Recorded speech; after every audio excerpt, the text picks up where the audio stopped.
Assalamualaikum Gus. Waalaikumsalam. Gus, saya mau tanya, zikir apa yang bisa cepat menembus untuk ketemu sama Allah Subhanahu wa taala? Apa la ilaha illallah, apa Allah yang terbaik itu Gus? Mohon ya Gus, terima kasih.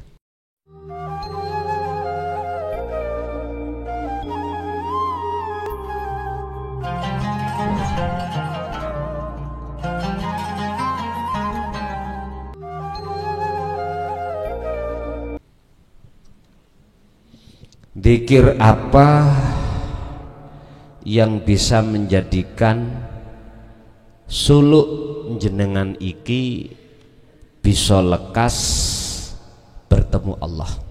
Tolong dibuka dalam Al-Ahzab, surat Al-Ahzab ayat 41. Al-Ahzab ayat 41.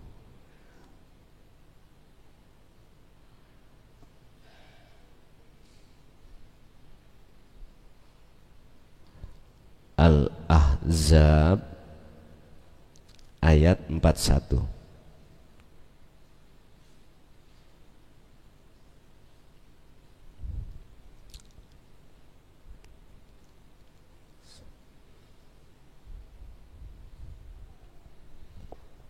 Di situ Allah katakan, ya ayyuhalladzina amanu, wahai orang-orang yang beriman. Yang dipanggil itu orang yang sudah beriman. Tidak ya ayyuhal muslimun, juga tidak ya ayyuhan nas. Udhkuru do ilingo sira kabeh Allah ing Gusti Allah, dzikron kelawan sak temene dzikir, kathiron. Udhkurullaha dzikron kathiron. Wahai orang-orang yang beriman, ingatlah kau pada Allah dengan sebenar-benarnya ingat. Di situ ada kalimat dzikron. Dzikron.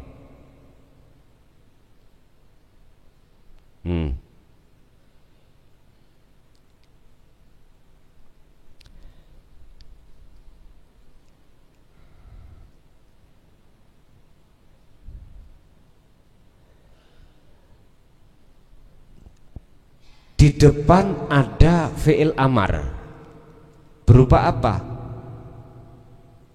Udhkuru. Ini perintah. Menurut kami perintah itu wajib dilaksanakan.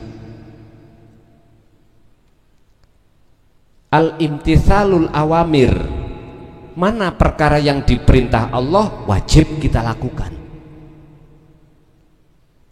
Tapi mengapa di belakangnya itu ada dzikron sebagai kedudukan maf'ul mutlak, padahal sudah diperintah nih.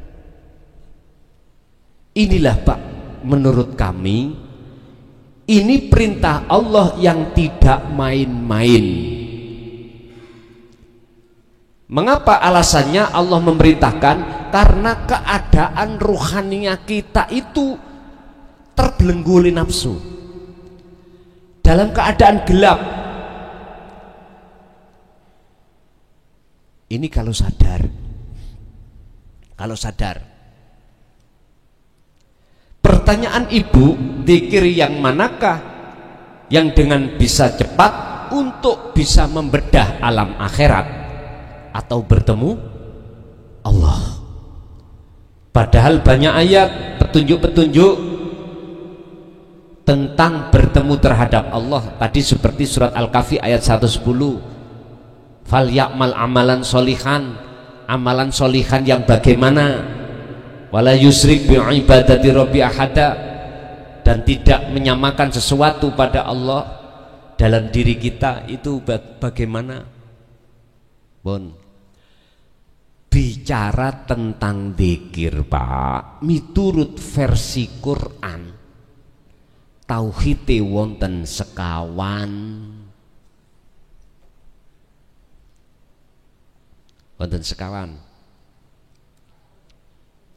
iki mang busake lali aku carane. Oh tambah bek ngene. Iki mungkin dicoba jalai, tambah gede. Amit. Kok dados ngeten? Ngapunten nggih. Wow, prasaku wonten mriki kok nggih ya.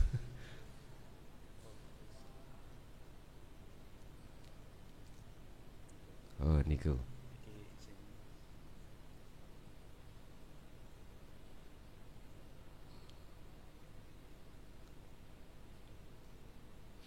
Kembali back.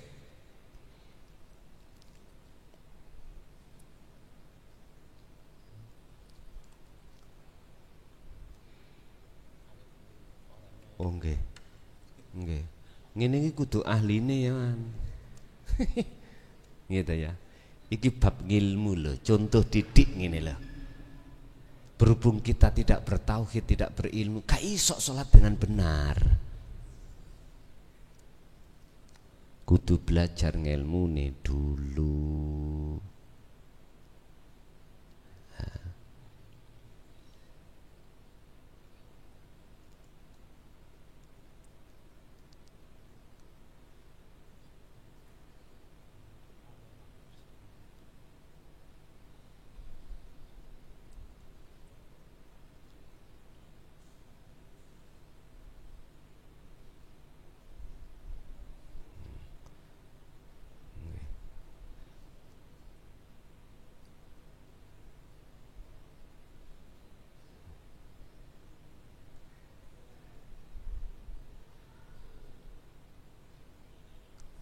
Oh niku.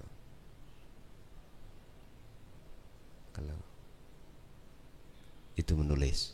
Oke. Mari dong. Pertama kita disuguhkan Allah dzikir ing dalam golongan syariah.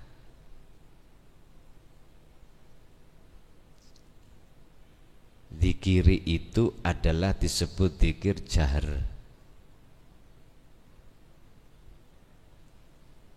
Rupane dzikir jahar la ilaha illallah.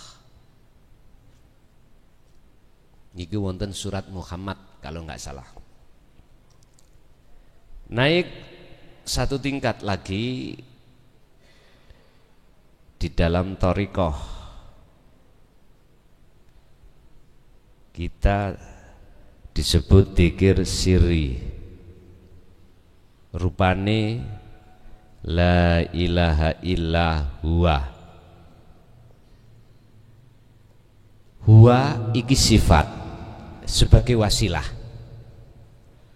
Allah itu isim nama. Satu langkah lagi hakikat. Kita mengenal dzikir sirul asror. Rupane tauhide la ilaha illa anta. Anta ini sudah tidak membahas sifat, bahkan nama tidak. Karena anta sudah di depan, berarti Allah sudah terasa dekat. Jadi sudah enggak ngucap nama, enggak ngucap sifat. Mimpa di ulama ahli tasawuf mengatakan bila suwarin wa kalamin wa lafdin, itulah dzikir yang tidak menyebut nama atau berkalam atau bersuara, sudah tidak. Makanya disebut sirrul asror itu di situ. Kalau kita masih mengatakan dzikir sir, itu berarti hati masih mengucap nama Allah, Allah, Allah, Allah dalam hati terus Allah, Allah. Kadang-kadang jikalau ini sudah sampai terbiasanya bunyi sendiri, sampai dengar, jenengan lu mendengarkan kalau napas itu berbunyi Allah, jantung berbunyi Allah, semua. Bahkan kadang-kadang di luar diri jenengan seluruh alam ini berzikir, dengar jenengan. Lah bukan ini yang dimaksud, yang ditanyakan ibu, mana zikir yang dimaksud bisa untuk lekas cepat nuju datang Allah alias membedah rahasia alam akhirat. Bapak Ibu, kita kan sering dengar di istighosahan fatayat miftahul jannah la ilaha illallah. Lah ngaten nggih? Niku pun diucap tok. Sebab itu jenengan sadar atau tidak, sebelum munculnya la ilaha illallah wonten fa'lam annahu.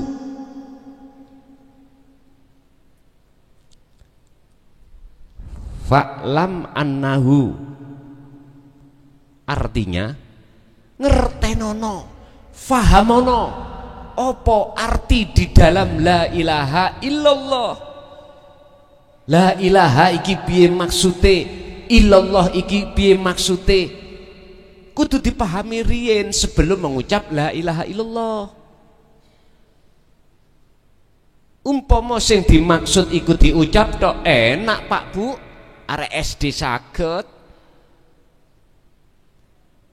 jawab pitakoni malaikat mungkar nakir, merebuka sopo jenenge pangeranmu, jawab Allahu Rabbi. Nek cara bilisan fakot gampang Pak, apa maneh apalagi sebelum kita tinggal Pak Mudin nalkin bocorno jawaban. Loh iki urusan rohania. Nek urusan rohania yang menghadap pada Allah, berarti surat Al-Kahfi ayat 110 fal ya'mal amalan solihan iku prilakune rohania, duduk bukan prilakune jasmania. Lah inilah yang tidak lepas dari zikir. Fal ya'mal amalan solihan di situ Pak. Pertanyaan ibu, mana zikir yang cepat yang bisa menghadap dan bertemu Allah? Prosesnya, ini proses. Aku nih gak ngomong proses kok dipendeli ya mbak anu, ya tak aku sirin. Suwe-suwe yo rada pahami. Lah, makanya belajar itu penting. Tapi jenengan belajar iku kudu wong sing ngerti. Wong awak de belajar menyang wong sing ora ngerti, ya tambah kesus, ya padha gak ngerti ini. Akhirnya jadinya gitu. Lah ngoten Pak nggih. Awe dalan sira menyang wong sing wuta. Lah sing dikongkon awe dalan ya sing gak wuta.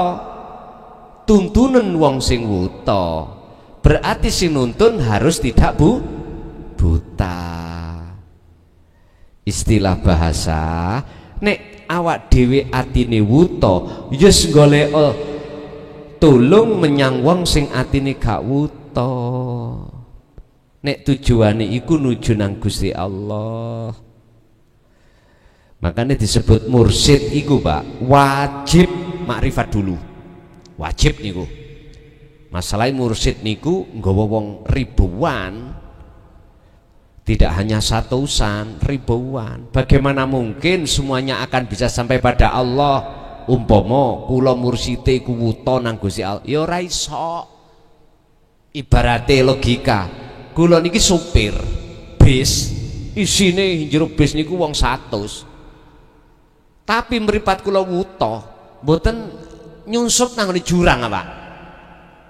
Iku pasti penumpangnya ya wis gak ketok. Ya ta? Sing jenenge supir ya padha gak ketoke. Kula nyekel bis, penumpang kula mesti kesasar-sasar pun. Masalahnya kula nggih kesasar. Pun kita lanjut. Di dalam dzikir sirul asrar niku Bapak Ibu ada 3 tahap. Satu disebut su'aul basirah. Apa? Rasa. Rasa ini kalau Kanjeng Nabi dawuh imanul haq wa huwa al-ihsan.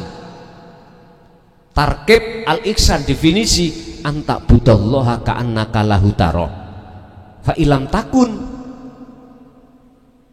apabila jenengan menyembah seakan-akan jenengan sudah bisa melihat wujudnya Allah. Apabila tidak, Anda harus merasa, meyakini kalau jenengan ini selalu dilihat oleh Allah, selalu digerakkan oleh Allah. Itu minimal, itu proses awal. Berarti jenengan proses awal wajib di dalam hati merasa digerakkan oleh Allah dalam hal apapun. Iku su'aul basirah. Ini cara makom namanya makom muraqabah, Pak. Makome muraqabah. Makom di mana Allah terasa dekat tapi masih ada jarak. Dan ini proses sisalik, masih ada 2. Seiring berjalannya waktu jenengan berzikir terus, maka Allah akan menarik jenengan di pos yang kedua adalah ainul basirah. Apa ainul basirah? Cahaya nur makrifat iku Allah nyalakan. Sing tujuane untuk membinasakan perkara loro tadi. La ibsar wa mubsar. Jenengan tadi yang merasa digerakkan Allah itu hilang. Keaguan diri kita, ego, itu Allah hilangkan. Ini yang disebut masuk dalam alam fana. Alam di mana hati sampean sudah tidak ada wujud sampean. Miturut pandangan meripat hati sampean, selain Allah itu wujudnya sudah enggak ada. Yang ada cuman wujudnya Allah itu sendiri hidup.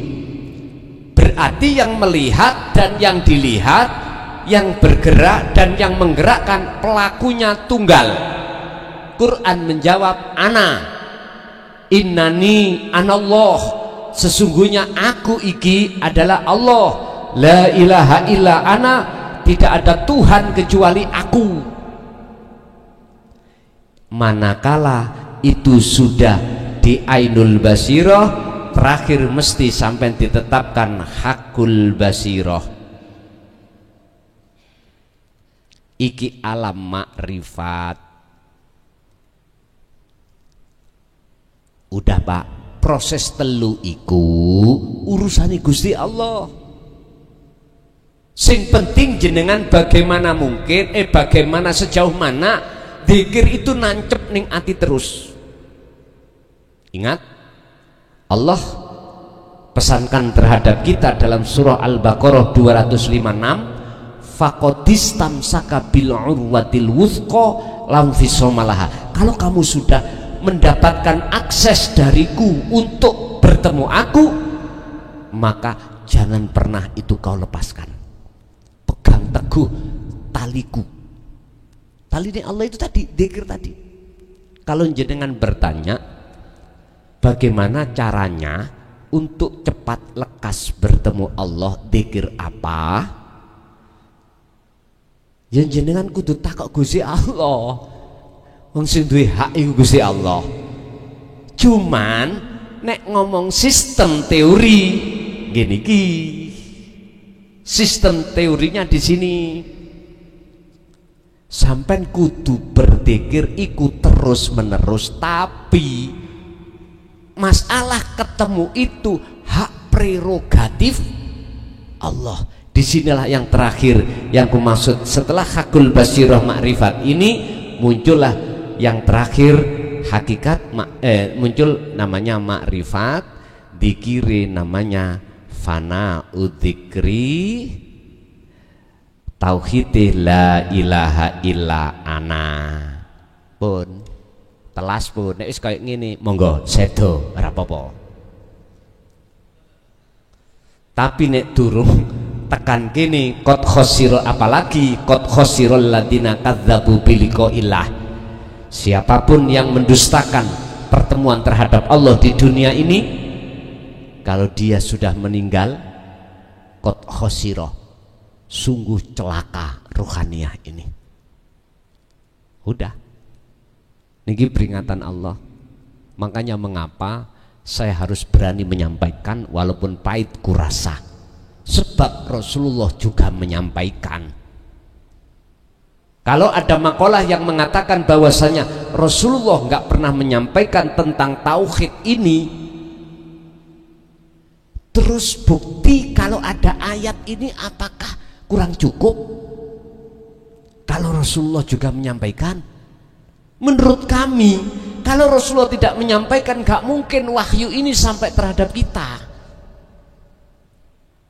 Kalau di dalam Al-Quran tidak ada kalimat-kalimat ini, saya percaya Pak, kalau makalah mengatakan Rasulullah gak pernah menyampaikan hukum hakikat makrifat atau tauhid menuju makrifat, hanya syariat saja, saya percaya.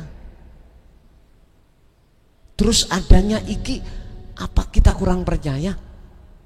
Apa mungkin ini ditambah-tambahi? Pak nyun sewu, Quran itu bagi umat Islam ditaruh hukum yang paling tinggi. Ini munculnya dari Quran. Setelah itu as-sunnah untuk umat Islam ya. Setelah itu ijma' qiyas. Lah munculnya ini ada di dalam Quran. Masa sih ini sih kurang percaya umat manusia? Wis wallahu alam. Itu bukan urusan saya. Urusan saya wajib menyampaikan ini. Urusan saya dibenci oleh umat Indonesia misalnya, lebih baik daripada aku dibenci Allah dengan bentuk saya khianat dari tabligh ini. Nggih ngapunten Kang Kathah. Kalau dihitung-hitung Pak, nggih, cara umpama dihitung-hitung bek murtabek, lah nyapa sih kula niki golek perkara, lah ngoten nggih, turu poko ning omah, lah ngoten nggih. Padahal urusan tauhid iki urusan yang paling riskan di tengah-tengah umat Islam khususnya, sebab banyak yang mengatakan dzalika dhalalah, iku sesat ajaran iku. Ada yang mengatakan gitu, dan itu ahli kitab. Dan itu ahli kitab. Kok bisa saya katakan? Iya, saya pernah ngalami sendiri, bermuhadatsah, berdialog seperti itu. Bahkan ada yang mengatakan, nek syariatmu iku belum teteh, kui nek ngaji babakan hakikat tauhid gendeng awakmu. Ada yang mengatakan gitu. Ya sudah, itu haknya beliau-beliau Pak ya, tidak bisa kita salahkan. Tapi aku juga punya hak untuk menyampaikan pendapat. Ya ini tadi pendapat saya, menungso iku gak cukup mikir urusan jasmani. Menungso iku harus juga mikir perjalanan rohani. Sebab disebut menungso gak mungkin mung jasad saja, tetapi juga ruh. Dengan bukti jenengan tidur itu nanti ada terjadi sesuatu kejadian mimpi, berarti menunjukkan itu adalah alam ghaib, berarti menunjukkan dalam diri ada ruh. Ya sudah Bapak Ibu hadirin rahimakumullah Bu. Jadi nek menurut sistem dzikir sirul asror inilah untuk mencapai fanaud dzikri. Dan urusan prosesnya ya udah saya katakan tadi. Perlu diketahui yang lebih penting, urusan ketemu iku wilayahe Gusti Allah. Pun kula mboten saged untuk mengatakan, "Oh, meneh ketemu kamu." Oh, mboten. Itu urusan Allah. kami itu hanya urusane duduhne sistem, jenengan budhalo dhewe. Ngoten lah. Nggih. Ada lagi